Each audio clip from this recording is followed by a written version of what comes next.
하나님의 말씀은 구약성경 출애굽기 23장 16절 한 절 말씀을 찾습니다. 출애굽기 23장 16절 한 절 말씀을 찾아서 다 같이 말씀 봉독하겠습니다. 출애굽기 23장 16절입니다. 다 함께 말씀 봉독합시다. 맥주절을 지키라. 이는 내가 수고하여 밭에 뿌린 것의 첫 열매를 거둠이니라. 수장절을 지키라. 이는 네가 수고하여 이룬 것을 연말에 밭에서부터 거두어 저장함이니라. 아멘.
그야말로 모든 것을 감사할 수 있는 저와 여러분 되기를 바랍니다.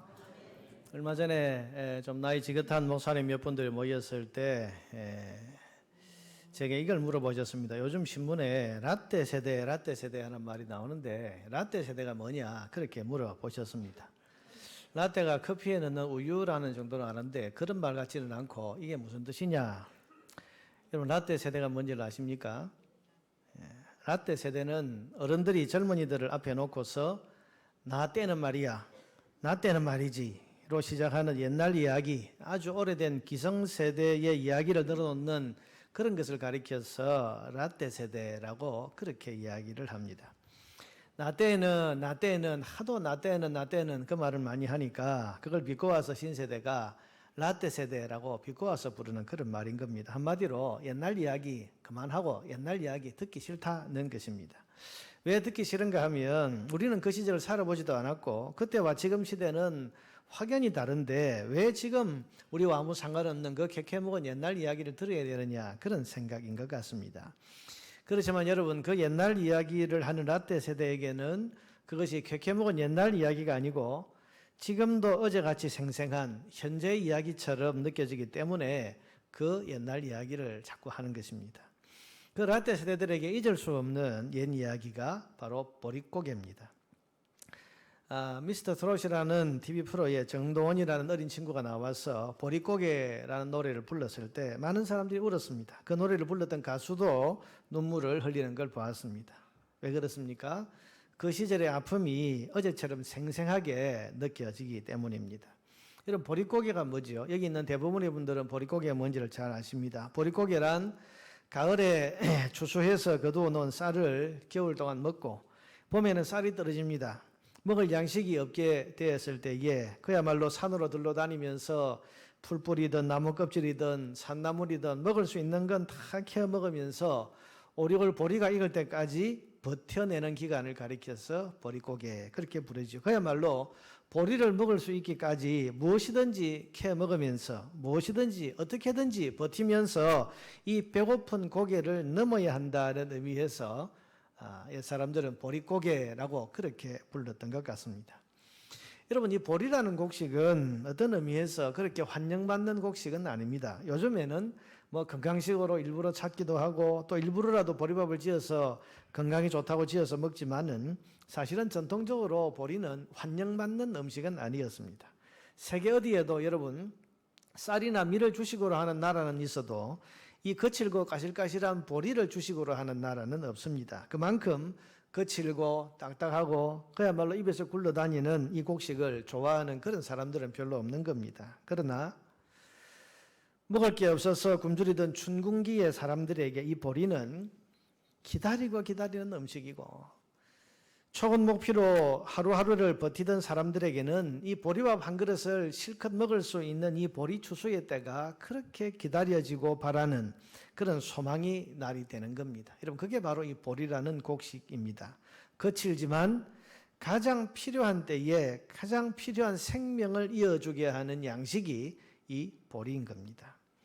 오늘 우리가 맥추 감사주일을 지키는데 이 맥추 감사주일은 이 보리 추수에 대한 감사절입니다. 이 말을 듣고 아니 우리는 보리동사도 짓지 않는데 무슨 맥추 감사를 드리냐. 여러분 이 말은 보리동사 짓는 사람들이 짓는 절기 감사절기라는 뜻이 아니고 보리라고 하는 곡식이 가지는 상징성 때문에 우리는 이 날을 기념해서 지키는 겁니다. 다시 말씀드리지만 보리는 주식이 아닙니다. 우리나라에서도 그렇고 성경의 배경을 이루고 있는 이스라엘에서도 그렇지 않습니다. 우리나라에서는 기름지고 부드러운 쌀이 주식이고 이스라엘은 밀이 주식입니다. 그래서 우리나라도 진짜 기뻐하고 감사하는 감사절은 풍성한 과일과 볕단을 쌓아놓고 쌀 가마니를 갖다 놓고 하나님 앞에 드리는 가을의 추수감사절이 진짜 감사절이고 이스라엘도 밀수확을 다 마치고 풍성한 은혜를 하나님 앞에 감사하는 절기가 가을에 맞이하는 수장절이라는 절기가 따로 있습니다. 추수한다 저장한다 장. 그래서 수장절 오늘 본문에도 나오죠. 그러면 여러분 이 맥추절은 뭘 감사하는 날인가? 그것은 이 보리를 앞에 두고서 이 보리마저 없었더라면 하고 감사하고 천만다행히도 이 보리가 있었기에 라고 하는 마음으로 감사하는 절기가 이 맥추절입니다. 이게 무슨 말인가 하면 보리는 여러분 기다리고 바라는 음식은 아닙니다. 좋은 음식은 아닙니다. 그러나 먹을 것이 다 떨어진 굶주린 시기에 이 보리마저 없었더라면 이 배고픈 시기를 어떻게 살아낼 수 있었을까 하는 마음에서 하나님 주신 이 거친 양식이지만 이 보리로 인해서 감사의 예배를 드리는 겁니다. 우리나라도 그렇고 여러분 이스라엘도 그렇고 쌀과 밀이라고 하는 진짜 좋은 곡식을 얻는 가을이 오기까지는 사방에 먹을 것이 없고 아무것도 거둘 게 없습니다. 우리보다 훨씬 척박한 가나안 땅은 더더욱 그렇습니다. 그런데 정말 감사하게도 밀이 나기 전에 하나님께서 이 아무것도 없는 이 시기에 보리라고 하는 곡식이 자라게 하시고 거둘 수 있게 해주시고 먹을 수 있게 해주셔서 이 보리를 먹으면서 가을에 쌀과 밀을 먹을 수 있을 때까지 버티면서 지날 수 있게 해주셨습니다. 그 은혜를 하나님 앞에 감사하는 것입니다. 여러분 가만히 생각해 보면 하나님의 섭리가 참 놀랍죠. 이 보리는 여러분 겨울을 이기는 곡식 아닙니까? 그 추운 겨울날에도 보리는 파랗게 싹을 틔웁니다. 다른 곡식들은 따뜻한 봄이 와야 씨를 뿌리고 그래서 가을에 가야 수확을 하지만은 이 보리라는 곡식은 가을에 쌀 추수 다 끝내고 난 뒤에 늦은 가을에 씨를 뿌리고 겨울을 지나고 봄을 지나서 여러분 늦은 봄이나 초여름에 수확을 하는 거죠. 그래서 겨울 동안 쌀을 다 먹어버리고 먹을 것이 없는 이 사람들에게 그 해에 새로운 이 쌀을 먹을 수 있는 또 새로운 밀을 먹을 수 있는 그때까지 이 중간 동안에 사람들의 생명을 이어주게 하는 고마운 양식이 되는 겁니다. 지난 가을에 저장해 놓은 쌀이 떨어지면 가을에 새로운 비가 이을 때까지 뭘 먹고 살겠습니까? 그런데 하나님께서 정말 신기하게도 겨울을 이기고 봄에 혹은 또 초여름에 수확할 수 있는 이 곡식을 주셔서 우리가 쌀을 수확하고 이스라엘 사람들이 밀을 수확할 때까지 먹고 살 수 있게 해 주신 것입니다. 비록 거칠고 까실까실하지만 가장 필요한 시기에 자라서 우리를 생존케 하는 소중하고도 고마운 곡식이 바로 보리입니다. 그러므로 여러분 이스라엘이나 우리나 보리를 앞에 놓고 드리는 이 맥주 감사는 기름지고 풍요로운 수확을 잔뜩 쌓아놓고 감사하는 그런 감사가 아니고 비록 거칠고 보잘것없는 것일 수도 있지만은 우리가 가장 어려울 때 우리를 생존케 해주신 그 은혜, 최고의 것은 아닐 수 있지만은 꼭 필요한 때에 하나님이 주신 최소한의 은혜, 그래서 이것이 없었더라면 우리가 생존할 수 없었을 것인데 이 소중한 것을 하나님이 주셔서 그래도 버틸 수 있었고 그래도 생존하며 지나올 수 있었다는 것에 대해서 하나님 앞에 소박하고 작은 감사를 드리는 것이 이 맥주 감사인 것입니다.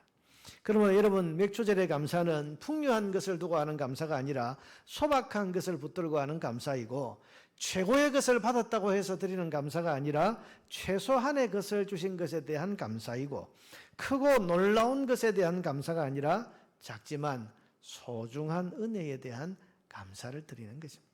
오늘이 바로 그날입니다. 여러분 1년의 절반인 6개월을 지나오면서 오늘 우리는 이 맥주 감사주일에 작고 소박한 은혜에 대해서 하나님 앞에 감사할 수 있어야 하겠습니다. 사실 돌아보면 올해만큼 이 맥주 감사절의 감사가 실감나는 때가 달리 없었다 그런 생각을 해보게 됩니다. 올해는 여러분 코로나19라는 낯선 단어가 온통 우리의 삶을 지배하는 그런 한 해가 되고 있습니다. 뭐든지 코로나 때문에 이게 여러분 올 한 해 동안 계속해서 이게 우리를 지배하는 거예요. 사상 초유의 사태가 얼마나 많이 벌어졌습니까? 140년 한국교회 역사 동안에 주일에 교회에 못 오는 사태가 벌어졌습니다. 교회마다 문을 걸어 잠그고 사람들의 출입을 막았습니다. 지금 여러분 일제시대도 아니고 공산치하도 아니고 그런데 교회마다 문을 다 닫아 걸었습니다. 그런데 여러분 이런 사태 속에서도 예배가 중단된 적은 한 번도 없었습니다. 어떻게 해요? 우리가 이미 경험했습니다만은 실시간 영상이라고 하는 현대적 기술이 있었기 때문입니다. 저는 생각해 볼 때 지금 이 코로나 사태가 한 3, 4년 일찍 왔었더라면 교회는 얼마나 우왕좌왕하면서 지금보다 훨씬 더 큰 혼란을 겪지 않았을까 그런 생각을 해보면 아찔합니다. 지금은 여러분 손에 다 스마트폰을 들고 있고 유튜브 동영상을 볼 줄 모르는 사람은 거의 없습니다. 오히려 연세 드신 나이 든 세대가 유튜브 동영상을 더 잘 보고 더 잘 활용을 하잖아요. 여러분, 그리고 조금만 더 신경을 쓰면 교회마다 유튜브 라이브 방송을 손쉽게 할 수 있는 그런 시대가 되었습니다. 예전에는 여러분 서울에서 있는 예배를, 교회 예배를 지방에서 드리려고 하면 서울에 있는 일부 대형 교회들이 인공위성을 하나 사가지고 인공위성에 그 전파를 쏘아 올려서 그 전파를 받는 대형 안테나를 만들어 놓고 한 집회소에 모여서 그래서 많은 비용을 들여야만 지방에서 동시 실시간 예배를 드릴 수가 있었는데 지금은 여러분 조그마한 장비만 갖추고 조금 기술을 가진 분이 노력만 하면 교회마다 이 유튜브 실시간 영상 예배를 그렇게 어렵지 않게 할 수 있는 그런 시스템과 기술이 발달되어 있지 않습니까? 그러니 우리가 이렇게 발빠르게 이렇게 대처를 할 수 있었던 겁니다. 여러분, 이것마저 없었더라면 우리가 어떻게 지난 기간 동안 예배를 드릴 수 있었겠습니까? 그러니 온전한 예배, 웅장한 예배는 아닐지라도 이 코로나 사태 속에서도 예배가 이어질 수 있게 된 것이 감사한 일 아닙니까? 이게 예배냐 아니냐를 따지고 불평하기 전에 영상으로라도 예배가 중단되지 않은 것에 대해서 오늘 우리는 하나님 앞에 감사할 수 있는 것입니다. 새벽기도회가 2달 동안이나 중단돼서 여러분 우리 교회가 2달이나 새벽기도회를 중단한 적이 있었습니까? 이 기간 동안 성도들이 기도하는 습관이 약해지거나 하나님께 나아가는 경건의 삶이 흐트러지지는 않을까 많은 염려를 했습니다. 그래서 고심 끝에 국려지청으로 매일 새벽 묵상 말씀을 전 교인들에게 문자로 보냈습니다. 그랬더니 아침 7시면 땡 하고 들어오는 문자 말씀을 읽기도 하고 쓰기도 하고 혹은 또 묵상하고 기도하면서 하나님께로 쉼없이 나아가고 경건의 삶을 계속하고 있다는 이야기를 계속해서 들으면서 마음에 참 감사를 했습니다. 그리고 이제는 새벽 기도회가 다시 재개되었지만은 아침에 전달되던 새벽 묵상 말씀으로 계속 하나님과의 만남을 이어가고 싶다고 해서 묵상 말씀을 계속 문자로 보내달라고 신청한 사람들의 숫자가 100여 명을 훨씬 넘었습니다. 여러분 이게 감사할 일 아닙니까? 우리가 무슨 대단한 성경 집회를 하는 것도 아니고 무슨 유명한 강사를 불러와서 큰 부흥회를 한 것도 아닌데 새벽에 전송되는 이 작은 말씀, 문자 말씀을 통해서 성도들이 하나님과의 만남을 이어가고 경건 생활을 계속할 수 있게 됐다는 것이 이게 얼마나 감사한 일입니까? 기름진 쌀이 아니라 거친 보리로 인해서 하나님 앞에 하나님 감사합니다. 감사합니다. 이것 없었더라면 이 작은 것 덕분에 그래도 내가 하나님 앞으로 나아가게 됐고 경건의 삶을 유지할 수 있게 됐고 하나님과의 만남이 더 깊어지게 되었습니다. 그러니 이게 은혜라는 거예요. 이걸 감사하는 겁니다. 우리 찬양대가 오케스트라와 함께 웅장한 찬양을 예배 시간마다 올려드리지는 못하지만은 그래도 지난 시간들을 생각해 보면 한 주일도 빠지지 않고 그것이 어느 집사님의 독창이든 누군가 연주이든 하나님께 올려드리는 찬양이 끊어지지 않은 것이 이게 감사한 일 아닙니까? 지금도 여러분 이렇게 마스크 쓰고 답답하게 앉았고 거리두기 한다고 평상시에 절반밖에 안 되는 숫자가 앉아서 찬양을 하지만은 그러나 여러분 이렇게 하나님 앞에 오늘 같은 영광의 찬양을 올려드릴 수 있게 된 것이 이거 하나님 앞에 우리가 받은 은혜이고 감사할 일 아니겠습니까? 주일학교를 생각하면 정말 감사한 마음이 더 듭니다. 여러분 2달이나 주일학교를 쉬었습니다. 그리고 5월 첫째 주일에 주일학교 문을 다시 열었을 때 걱정이 많았습니다. 아이들이 2달 동안이나 교회 출입을 안 했으니까 예배를 잊어버린 건 아닐까? 신앙을 잃어버린 것은 아닌가? 학교도 아직 개학을 안 했는데 부모님들이 과연 아이들을 교회로 보내줄까? 선생님들은 2달 쉬는 동안에 편안함에 빠져서 혹 나태해지지는 않았을까? 아침 7시, 8시 교회 나오고 아이들 챙기는 걸 계속할 수 있을까? 염려가 많았습니다. 그런데 5월 첫 주일 주일학교를 열었더니 우리 선생님들이 아침 일찍 교회를 오고 나중에 들어보니까 그 전날 전전날부터 주일학교를 준비하고 아이들 일일이 전화하고 연락하고 선생님들의 헌신과 열정이 전혀 식어지지 않은 것을 발견하고 감사했습니다. 아이들도 원래 출석하던 아이들의 80%가량이 참석을 해서 지금까지 그 이상이 출석을 하고 있는 것이 여러분 이게 다 감사할 일이고 하나님의 은혜 아닙니까? 주일학교 부흥하던 시대에 뭐 500명이 모이고 1000명이 모이던 것도 감사한 일이지만은 이 코로나 사태로 학교도 제대로 개학을 못하고 있는 이 시기에 아이들이 믿음을 지키고 있고 예배드리고 있고 주일학교가 계속되고 있다는 것이 여러분 얼마나 감사한 일인가 말입니다. 돌아보면 감사할 일이고 생각해보면 감사할 일입니다. 어려웠지만 중단되지 아니했고 힘든 시기였지만 그때마다 주시는 하나님의 은혜의 양식이 있어 왔던 겁니다. 이런 것을 감사하는 것이 오늘 이 맥추절의 감사입니다. 소박한 감사입니다. 작은 것에 대한 감사. 여러분 소박한 것을 붙들고 왜 내게 크고 화려한 걸 주지 않느냐고 불평하는 사람도 있지만 그러나 그 어려움 중에 주신 그 작은 은혜가 감사할 것인 줄로 알고 하나님 앞에 감사하는 것이 이 맥추절의 감사고 그래서 작은 것에 대한 감사, 최소한의 은혜에 대한 감사 그럼에도 불구하고의 감사인 것입니다. 저는 눈이 급격히 나빠져서 지금은 이게 맨눈으로는 글을 읽지도 못하고 뭘 제대로 보지를 못해요. 그런데 안경이 있어서 얼마나 고마운지 몰라요. 제 방에는 독서하는 독서용 안경이 있고 또 강단에 서면 강단에 서서 이렇게 여러분들을 보면서 또 설교 원고나 성경을 볼 수 있는 그런 이 안경이 마련되어 있는 것이 얼마나 감사한지 몰라요. 눈은 나빠져서 맨눈으로는 잘 볼 수 없지만 글을 읽고 또한 책을 읽을 수 있는 이런 안경이 있다는 것이 이게 은혜, 이게 감사한 것이죠. 이런 게 맥추절의 감사입니다. 다리를 다쳐서 걷기가 불편해서 계단을 오르내릴 수 없는데 그러나 교회에 엘리베이터가 설치가 되어서 지금은 본당에 이렇게 올라와서 예배를 드릴 수 있는 이것이 하나님의 은혜고 감사할 일이다. 여러분 이렇게 감사할 제목을 찾는 것이 이게 맥추절의 감사인 것입니다. 어렵지만은 힘들지만은 괴로웠지만은 그러나 그 속에 하나님의 은혜가 있어서 내가 생존할 수 있었고 그 속에 하나님께서 담아 놓으신 그런 예비하신 뜻이 있었기 때문에 그 뜻을 받들어서 내가 오늘 이렇게 생존하고 이렇게 살아 호흡하고 하나님을 예배하고 섬기게 되었다는 거예요. 여러분 이걸 발견하는 것이 그리고 감사하는 것이 오늘 이 맥추절의 감사인 것입니다. 여러분 지난 주일날 어떤 사람이 감사할 수 있다고 그랬죠? 기억을 못 하셔도 좋습니다. 그래도 감사합니다. 그래야 내가 설교할 게 있지. 어떤 사람이 감사한다고요?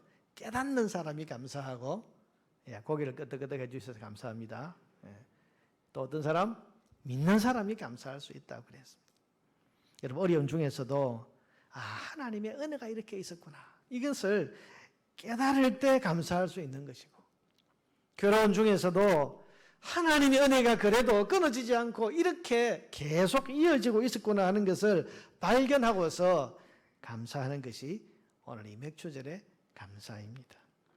가을에 풍성한 수확을 산더미처럼 쌓아놓고 하는 감사가 아니라 거친 음식이지만은 그러나 이 먹을 것이 없는 이 시기 동안 나를 먹여 살리게 한 이 보리쌀 한 움큼을 들고 하나님 앞에 감사를 드리는 이 소박하고 작은 것에 대한 감사를 올려드리는 날이 이 맥추 감사절입니다.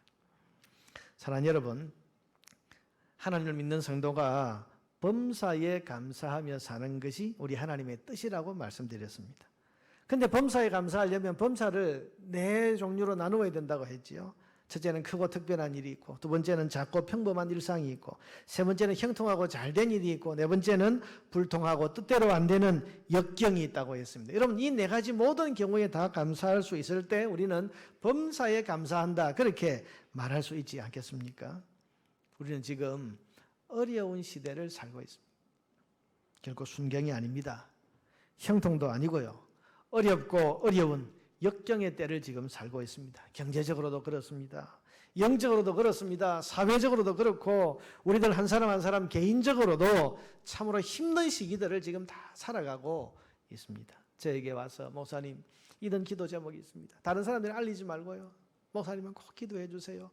들어보면 겉으로 봐서는 멀쩡한 것 같았는데 그 속에 정말 눈물겨운 사연이 있고 이분도 이 역경을 지금 통과하고 있구나. 이 어려운 시대를 지금 살아가고 있구나. 그런 생각을 하게 됩니다. 그러나 여러분 이런 가운데서도 나를 살리시는 하나님의 은혜가 있습니다. 쌀이나 밀이나 올리브 같이 내가 기다리고 바라는 최고의 선물은 아직 없지만은 그러나 이 보리와 같이 그래도 나를 살리고 그래도 이 가운데서도 나를 버티게 하고 이 가운데서도 나를 생존케 하는 작은 은혜를 하나님은 지금도 여전히 우리에게 계속 주고 계시는 겁니다. 이 은혜를 발견하고서 감사하는 것이 오늘 이 맥추절에 감사합니다. 여러분, 맥추절에는 크게 세 가지 의미가 있습니다. 간단하게 말씀드립니다. 첫째는 구속사적으로 맥추절은 성령 강림절을 예표합니다. 오늘 본문에 보면 여러분 율법의 3대 절기가 나오죠. 3대 절기가 뭡니까? 14절부터 한번 보세요. 너는 매년 3번 내게 절기를 지킬지니라. 율법의 3대 절기가 나옵니다. 첫 번째 절기는 뭡니까? 15절. 너는 무교병의 절기를 지키라. 무교병의 절기는 6월절을 가리킵니다. 6월절이 어떤 날입니까? 어린 양의 피를 문설주에 바르고 어린 양을 희생시키고 그로 인해서 생명이 살아나고 애굽에서 해방된 것을 기념하는 날이 이 6월절인데 이 6월절은 예수님의 십자가 죽음을 가리키는 것이고 예수님이 십자가에 달려서 어린 양처럼 피 흘려 죽으심으로 우리의 생명이 살아나는 것으로 이 6월절은 완성이 되었습니다. 두 번째 지켜야 할 절기가 뭡니까? 16절 맥추절을 지키라. 이는 네가 수고하여 밭에 뿌린 것의 첫 열매를 거둠이니라. 여러분, 이 맥추절은 다른 이름이 붙어 있습니다. 7.7절. 왜 7.7절인가? 6월절부터 7일들 7주 동안, 일주일이 7일이니까 7주 지난 다음 날, 그러니까 7 곱하기 7에서 7.7절, 그 다음에 50일째 지키는 날이라고 해서 오순절. 이 맥추절은 여러분 성령님이 오셔서 우리에게 구원의 새로운 시대를 여실 것을 가리키는 절기가 이 맥추절입니다. 그래서 이 맥추절은 성령께서 오순절날 강림에 오심으로써 성취가 되었습니다. 그리고 마지막 남은 절기가 뭡니까? 수장절입니다. 수장절을 지키라. 이는 네가 수고하여 이룬 것을 연말에 밭에서부터 거두어 저장함이니라. 이런 수장절은 뭘 가리킵니까? 추수를 완성하고 창고에 드리고 이제 하나님 앞에 기쁨의 예배를 올려드리는 것인데 이 수장절은 모든 알곡을 추수해서 천국 창고에 드리는 최후의 심판과 구원의 완성을 우리에게 예표하는 절기입니다. 그러니 여러분 6월절은 이미 예수님의 십자가로 성취가 되었습니다. 맥추절은 성령 오심으로 우리에게 이미 이루어졌습니다. 그래서 맥추절은 여러분 성령 강림절로 이미 완성이 된 겁니다. 이제 우리는 마지막 남은 주님 재림하셔서 최후의 심판을 하시고 구원받은 영혼들을 새하늘과 새 땅으로 인도해 가시는 이 수장절을 지금 기다리고 있는 겁니다. 그런 의미에서 맥추절은 성령 강림절로 이미 완성이 되었고 교회는 성령 강림절을 따로 지키고 있습니다. 그런데도 한국 교회는 여전히 맥추 감사절을 지키고 있습니다. 이걸 두고 비판하는 사람들이 있습니다. 이건 성경을 잘 몰라서 지키는 거다. 혹은 또 교회 헌금 수입을 위해서 따로 만든 감사절이다. 온갖 비판을 하는 사람들이 있습니다. 그러나 여러분 1901년 지금부터 약 120년 전 한국교회가 맥추감사주의를 지키자고 결의를 한 것은 헌금 수입 때문이 아니고 구약에 있는 맥추절의 정신이 너무도 귀하기 때문입니다. 여러분 그때만 해도 지금과는 비교할 수 없을 정도로 정말 먹고 살아나기가 힘들었던 조선말 아닙니까? 세계에서 가장 가난한 나라 가운데 하나가 바로 우리나라였습니다. 그때의 보릿고개, 이 춘궁기를 풀뿌리 나무 껍질 먹어가면서 겨우겨우 생명을 부지하던 끝에 보리 수확을 하게 되었을 때 그 보리 수확을 앞에 두고 하나님 앞에 감격하면서 기뻐하면서 그렇게 예배를 드렸습니다. 그 어려운 시기에 그 어려운 시기를 하나님의 은혜로 생명을 이어오게 된 것을 감사하고 이제는 먹을 수 있는 보리라고 하는 이 양식을 풍성히 주신 것에 대해서 감사하면서 감사 예배를 드린 것이 우리 한국의 맥추 감사 주일입니다. 이 나라에 여러분 우리 한국교회는 작은 것에 대해서 감사했습니다. 어려운 시기를 하나님의 은혜로 지나온 것에 대해서 감사했습니다. 오늘이 바로 그 감사의 날입니다. 여러분 지난 6개월 우리가 코로나 사태로 어려움을 많이 겪었는데 그래도 오늘 우리가 이렇게 생존해서 하나님 앞에 예배하고 하나님께 영광의 찬양을 올려 드릴 수 있게 된 것은 하나님께서 우리의 생명을 보존하시고 우리를 지키시고 여전한 은혜로 이끌어 주셨기 때문임을 믿으시기를 바랍니다. 이 감사를 하나님 앞에 드리는 것입니다. 개인적으로도 어려운 일이 많았죠. 힘든 일이 많았습니다. 그런데 힘들고 어려운 중에도 오늘 내가 그래도 여전히 하나님을 섬기는 믿음 가지고 예배하는 자리에 서 있다는 것은 하나님께서 내게 은혜의 양식을 끊임없이 그때그때마다 공급해 주셨기 때문에 오늘 내가 여기까지 나오게 된 것입니다. 그러니 이 작은 것을 감사하고 거친 보리의 은혜지만 이것이 하나님의 은혜인 줄로 믿고 하나님 앞에 오늘 감사 예배를 올려드리는 것입니다. 이게 맥추감사주일의 두 번째 의미입니다.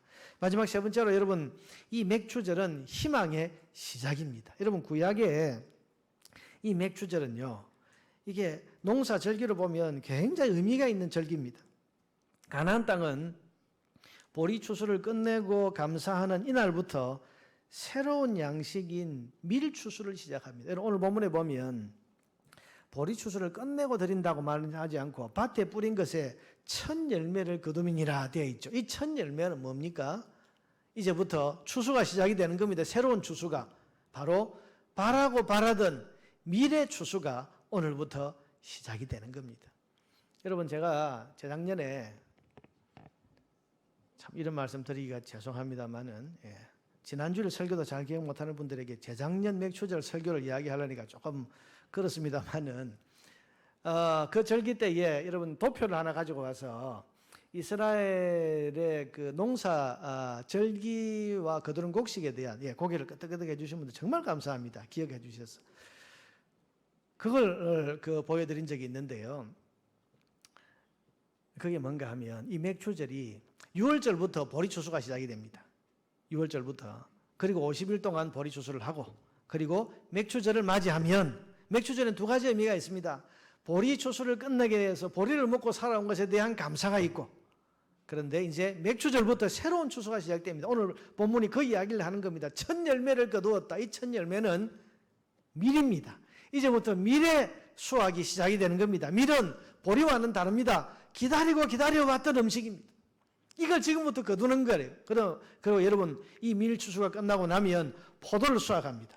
포도 수확이 끝나고 나면 올리브를 수확하게 됩니다. 여러분 가나안 땅을 우리가 젖과 꿀이 흐르는 땅이라고 말하는데 아주 풍요로운 땅이라고 말할 때 3대 작물이 나기 때문에 풍요한 땅이라고 말하는 건데 이 3대 작물이 뭔가 하면 바로 지금부터 거두게 되는 밀과 포도와 올리브 이 세 가지가 3대 작물인 거예요. 그러니 여러분 이게 언제부터 수확한다고요? 오늘부터 맥추절부터 이제 시작이 되는 겁니다. 그러니 여러분 오늘 지금 손에 든 것은 밀 한 단밖에 없습니다. 방금 수확한 밀 한 단밖에 없지만 믿음으로 감사하는 겁니다. 오늘부터 하나님께서 우리에게 이 가나안 땅에 풍요함을 주신다. 오늘부터 하나님께서 우리에게 풍요한 복을 주신다. 밀을 주실 것이고 포도를 주실 것이고 올리브를 주셔서 이 땅을 기름진 땅, 젖과 꿀이 흐르는 땅을 그야말로 하나님께서 만들어 주실 것이다 하고 하는 믿음을 가지고 하나님 앞에 먼저 감사하면서 드리는 절기가 이 맥추 감사절인 겁니다. 그러니 여러분 이 맥추절에는 희망을 가지고 지킵니다. 이날은 이제부터 새 희망이 시작이 되는 겁니다. 오늘부터 하나님이 이 땅에 복을 주신다. 오늘부터 이 땅에 풍요함을 주신다. 이렇게 믿고 믿음으로 드리는 감사 예배가 맥추 감사절 예배입니다. 그동안 베풀어 주셨던 작은 은혜도 감사하지만 오늘부터 이제 시작이 되는 미래 수확, 포도의 수확, 또 장차 거두게 될 올리브의 그 풍성한 수확을 믿음으로 내다보면서 기대하고 희망하고 하나님 앞에 믿음으로 먼저 감사하면서 영광 돌리는 것이 이 맥추절의 의미인 것입니다. 그러면 여러분 이 맥추절에는 희망과 기대와 소망이 담겨 있습니다.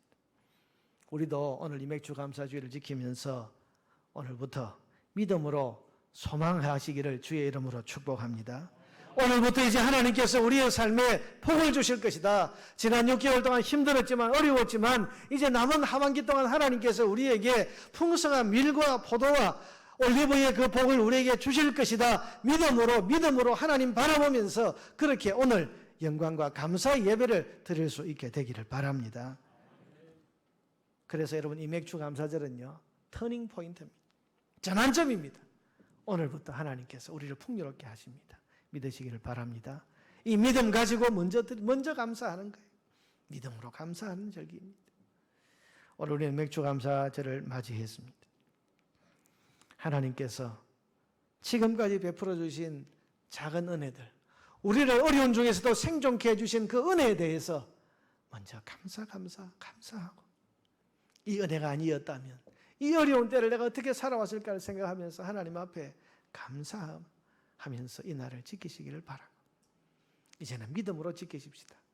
오늘부터 하나님께서 복을 주시리라. 사람들이 뭐라고 말하고 어두운 전망을 아무리 말한다고 해도 하나님께서 믿음으로 감사하는 나에게 하반기에는 복을 주실 것이요, 은혜를 주실 것이요, 밀과 포도와 올리브유의 풍성한 수확을 주실 것이다. 이렇게 믿음으로 하나님 바라보면서 오늘 하나님 앞에 이 예배를 드리고 이 고백을 하나님 앞에 드릴 수 있게 되기를 주의 이름으로 축복합니다.